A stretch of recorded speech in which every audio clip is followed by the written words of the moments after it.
Kantor Dewan Pimpinan Pusat Partai Demokrasi Indonesia Perjuangan, PDIP, banjir kiriman karangan bunga dari masyarakat hingga komunitas pada hari Rabu, tanggal 6 Maret tahun 2024.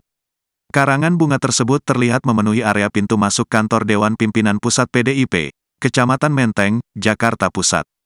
Kebanyakan isi dari karangan bunga tersebut adalah ajakan dan dukungan kepada Partai Demokrasi Indonesia Perjuangan untuk menggunakan hak angket kecurangan pemilu. PDIP juga didorong menjadi partai oposisi usai pemilihan umum 2024. Terdapat juga karangan bunga bertuliskan ucapan terima kasih kepada Ketua Umum PDI Perjuangan Megawati Soekarnoputri, karena dinilai telah terus menjaga konstitusi dan demokrasi.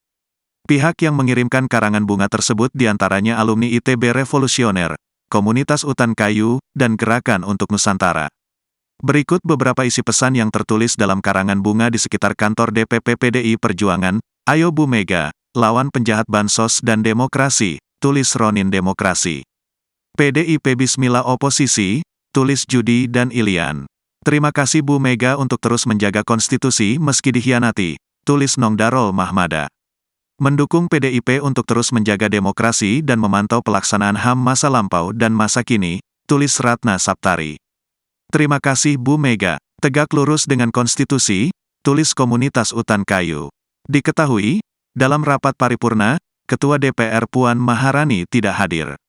Meski begitu, anggota DPR dari fraksi PDIP, Arya Bima tetap lantang hingga mendesak DPR menggunakan hak angket.